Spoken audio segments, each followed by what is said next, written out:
During the most violent shocks of the typhoon, the man at the Pequod's jawbone tiller had several times been reelingly hurled to the deck by its spasmodic motions, even though preventer tackles had been attached to it, for they were slack, because some play to the tiller was indispensable. In a severe gale like this, while the ship is but a tossed shuttlecock to the blast, it is by no means uncommon to see the needles in the compasses, at intervals, go round and round. It was thus with the Pequods. At almost every shock the helmsman had not failed to notice the whirling velocity with which they revolved upon the cards. It is a sight that hardly anyone can behold without some sort of unwonted emotion. Some hours after midnight, the typhoon abated so much that through the strenuous exertions of Starbuck and Stubb, one engaged forward and the other aft, the shivered remnants of the jib and fore and maintopsails were cut adrift from the spars, and went eddying away to leeward, like the feathers of an albatross, which sometimes are cast to the winds when that storm-tossed bird is on the wing.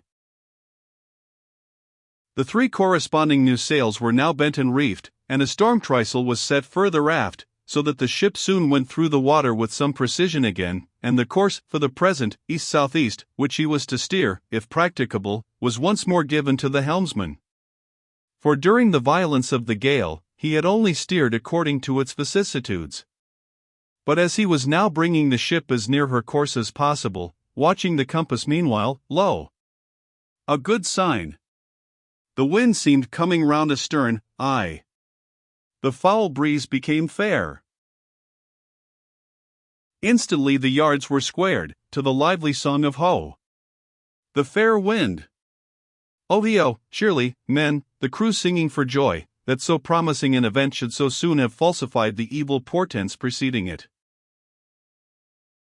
In compliance with the standing order of his commander to report immediately, and at any one of the 24 hours, any decided change in the affairs of the deck, Starbuck had no sooner trimmed the yards to the breeze, however reluctantly and gloomily, than he mechanically went below to apprise Captain Ahab of the circumstance. Ere knocking at his stateroom, he involuntarily paused before it a moment. The cabin lamp, taking long swings this way and that, was burning fitfully, and casting fitful shadows upon the old man's bolted door, a thin one, with fixed blinds inserted, in place of upper panels. The isolated subterraneousness of the cabin made a certain humming silence to reign there, though it was hooped round by all the roar of the elements. The loaded muskets in the rack were shiningly revealed, as they stood upright against the forward bulkhead. Starbuck was an honest, upright man, but out of Starbuck's heart, at that instant when he saw the muskets, there strangely evolved an evil thought, but so blent with its neutral or good accompaniments that for the instant he hardly knew it for itself. "He would have shot me once," he murmured. "Yes, there's the very musket that he pointed at me, that one with the studded stock. Let me touch it, lift it. Strange, that I, who have handled so many deadly lances, strange, that I should shake so now. Loaded? I must see. Aye, and powder in the pan, that's not good.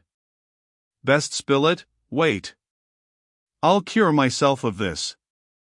I'll hold the musket boldly while I think. I come to report a fair wind to him. But how fair? Fair for death and doom, that's fair for Moby-Dick. It's a fair wind that's only fair for that accursed fish, the very tube he pointed at me, the very one, this one, I hold it here. He would have killed me with the very thing I handle now, and he would fain kill all his crew. Does he not say he will not strike his spars to any gale? Has he not dashed his heavenly quadrant? And in these same perilous seas, gropes he not his way by mere dead reckoning of the error-abounding log? And in this very typhoon, did he not swear that he would have no lightning rods? But shall this crazed old man be tamely suffered to drag a whole ship's company down to doom with him? Yes, it would make him the wilful murderer of 30 men and more, if this ship come to any deadly harm, and come to deadly harm, my soul swears the ship will, if Ahab have his way. If, then, he were this instant put aside, that crime would not be his. Ha! Is he muttering in his sleep? Yes, just there, in there, he's sleeping. Sleeping? Aye, but still alive, and soon awake again. I can't withstand thee, then, old man. Not reasoning, not remonstrance, not entreaty wilt thou hearken to, all this thou scornest. Flat obedience to thy own flat commands, this is all thou breathest. Aye, and say'st the men have vowed thy vow, say'st all of us are Ahab's. Great God forbid, but is there no other way? No lawful way, make him a prisoner to be taken home? What? Hope to wrest this old man's living power from his own living hands? Only a fool would try it. Say he were pinioned even, knotted all over with ropes and hawsers, chained down to ring bolts on this cabin floor, he would be more hideous than a caged tiger, then.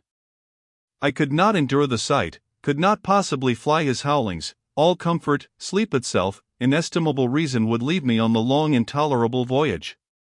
What, then, remains? The land is hundreds of leagues away, and locked Japan the nearest. I stand alone here upon an open sea, with 2 oceans and a whole continent between me and law. 'Tis so. Is heaven a murderer when its lightning strikes a would-be murderer in his bed, tindering sheets, and skin together, and would I be a murderer, then, if, and slowly, stealthily, and half sideways looking, he placed the loaded musket's end against the door? On this level, Ahab's hammock swings within, his head this way. A touch, and Starbuck may survive to hug his wife and child again. Oh Mary! Mary, boy! Boy!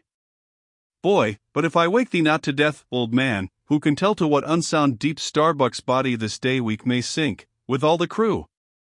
Great God, where art thou? Shall I? The wind has gone down and shifted, sir, the fore and main topsails are reefed and set, she heads her course.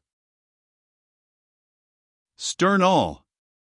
O Moby-Dick, I clutch thy heart at last. Such were the sounds that now came hurtling from out the old man's tormented sleep, as if Starbuck's voice had caused the long dumb dream to speak.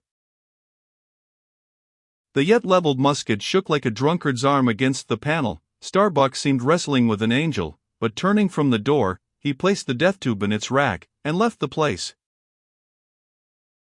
He's too sound asleep, Mr. Stubb, go thou down, and wake him, and tell him. I must see to the deck here.